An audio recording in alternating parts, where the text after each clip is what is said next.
make our corner points. Let me show you how to do that. These two are done. Okay, so we've made this one. We're going to start. We're going to sew all the way down to not a 1/4 inch, but 3/8 of an inch. And I'll tell you a secret, I usually go just right off the piece. The reason I do that is because when I take this piece back, I can kind of tug on it a little bit and get it just exactly where I want it. Okay, so I'm going to go to the lines on my piece mat now. I'm going to come down and sew to the end. All right, so let's pretend like we had that all sewn. Let's see if I can pin left-handed. Okay, the first thing, and I remember this because angle starts with A, so the first fold is an angle up. Line this up on here. Can you see that? And I have it in the picture here. We're going to take this and turn it up. And I use a trusty credit card or hotel room key. I'm going to lay this right along that line. Does that make sense? Now I've got a nice straight line here. All right. I've got a nice straight line. I have it exactly at that end. Now I'm going to bring this down. All right, you with me? There we go. I'm going to take it like that. And I'm going to repin it.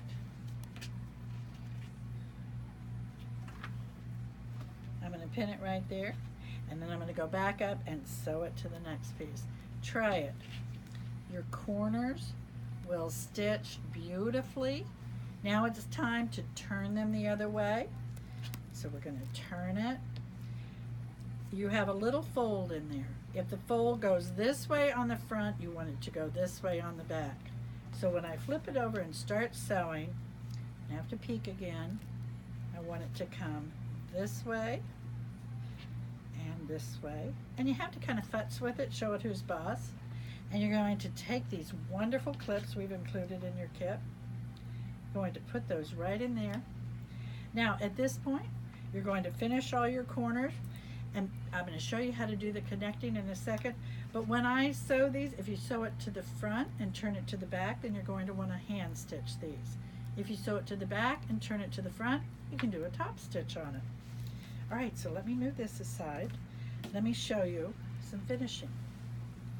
Okay, here we are. All right, now you ready?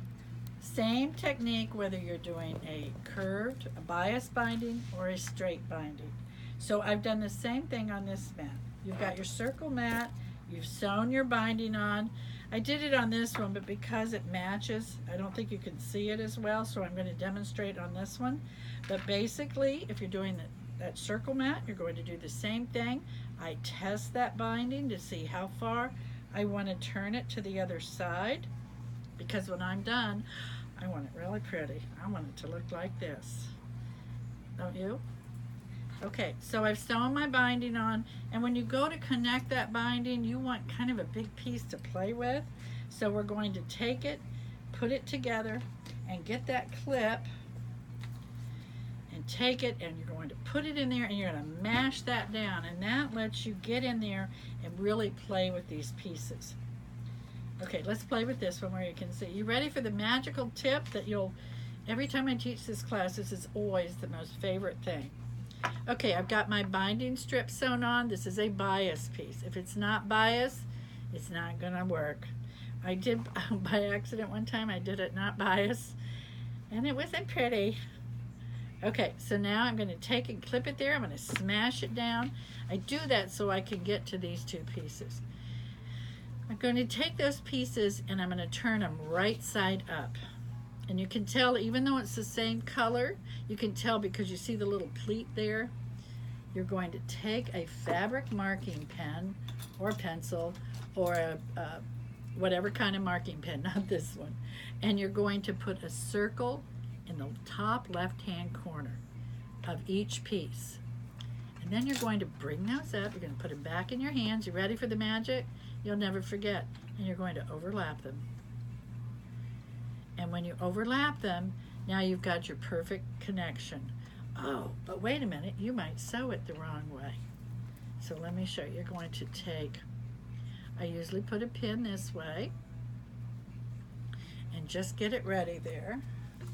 All right. Don't you have to have like a dozen pin cushions? I never have enough. Okay, so we come down here and you see the point of the front. So I want my pin line, and if you've got your dot here on the left, you know that's where you're going to start your sewing. And I kind of have to put a bunch of pins in there to kind of hold it. And then I'm going to do this. And not only will it match, it'll match perfectly every time. And let me show you why. So I've got that all ready to stitch. I come back to this piece, and to know where to trim this, I overlap it the width of the binding. This particular binding, I had a little strip, which I can't find now, but I'm going to overlap it the width of the binding, and then I'm going to trim it. And then I go to this step where I put that dot in the corner, pin it, and I cut it at that point. I don't even test it anymore. So let me show you how cool that is. You've got your picture here on step number 7. It shows you how to do that. Let me show you how pretty they turn out. I've got a couple minutes left. Here's one I did with a, and remember, you're getting a free pattern in there. I will say I'm going to forgive you if you don't do an overlap and if you just do a straight one. These are so small, they're really too hard to get that area in. But look how pretty this one is. This one actually is done by hand, so I know I didn't do that one. This one, again, a little bit small. Here's one I did, easy, easy. Isn't that cute? For you golfers out there, this one's so fun. Sew it to the front, turn it to the back, and then when I turn it to the back, I want to stitch just inside that line. Also, you might want to get a little crafty and add a little bit of binding there. Another way you can finish your binding, I'm going to pull this quilt right here. Fran, are we okay? I think I do that in every video. You might want to try making a wave edge border, and this is achieved by using this cool ruler. It's an optional ruler. You know, it's one of those, why did I buy that? But you find you use it more than you think you will. And you basically finish your quilt, lay this on it, trim it, and then you're going to have to use bias binding with that. Another minute or two, I'm going to show you a few more things. Here's some runners that I did. Again, I did this. I sewed it to the back, turned it to the front. Nice crisp corners. This one you can't see, it matches, but I used a decorative stitch on the edge. So why not? Why not have a little fun with it? Same thing on this one. And actually this is one of my patterns that'll be coming up. It was all quilted by decorative stitching. Here's another one. And another one. And I wanted to get to this one. Isn't this fun? So when you're back there stitching, give it a decorative stitch and variegated thread. Really looks pretty. Can you see that? One last comment I want to make when I sew my binding on. You know, I love, love, love my walking foot. And I just got this dandy new machine. These are one of the Eversews we have here at the shop. And I gotta tell you, I love using the walking foot. It's so much fun. Can you see it there? Your walking foot, the reason people don't like walking feet is because they're so darn hard to put on and off. But give it a try, put it on, do a little test to see what your 1/4 inch is or your 3/8 inch. Give it a try, you might really like it. It'll pull those layers. Another one, I have an applique foot here, and what I like about these feet, they have a little tunnel groove underneath, so when you use that, it kind of rides on top of it. But try some different feet. Treat yourself to make up these samples for yourself. Maybe keep them in your stash. I love to have little samples and step outs in my own stash to help keep me on target. And I also love having you visit us. Thank you so much for purchasing the Kit in a Box. Watch for our next one coming up.